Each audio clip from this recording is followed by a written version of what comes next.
Alright, so if you've got an Eddie Bauer, and I believe the Limited also has it, if it's got this computer, you probably have a Lamp Outage Module in there. So all you gotta do is rip this thing off, and then this little bugger will be in there.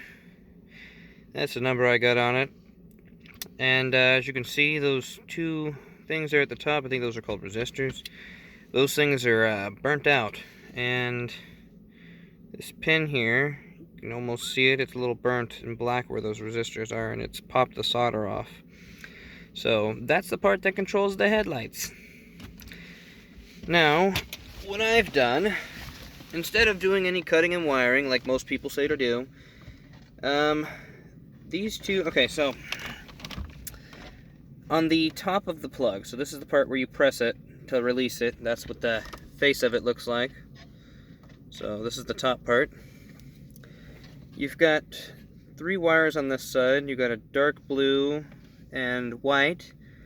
You've got a dark blue and light green. And you've got a light green and orange. And then underneath that first one is a white and green. So you're going to be jumping these two connections, the turquoise and orange with the blue and dark green for your left headlight. Kind of see it in the back of my other car here. Oh, not really. Here, let me go out there. So now I have a driver's low beam, or I mean a passenger low beam. Yeah. And if you jump the connection between the other two, you will be left with, hold on, let me adjust this. Let's see.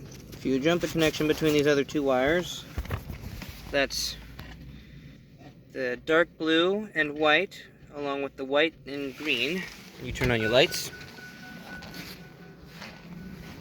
you should have a driver's headlight.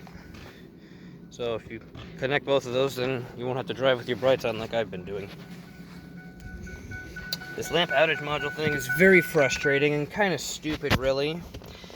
This will also turn off that stupid little thing on the computer here where it says you check your headlights, as if you don't know you're driving without low beams in the dark. But yeah, that's all you gotta do. Just tap these two. I mean, that cost you what, $5 worth of taps? And then just plug a wire in to these first two, top and bottom, and then the second two, plug those into each other. Most people say cut and wire, solder. I'm not down to do any of that shit right now. And plus, if I wanted to in the future get a new module, I don't want to cut the thing, you know, if I run across one for a good price. So that's the easiest way to fix that problem. Thank you. Please subscribe.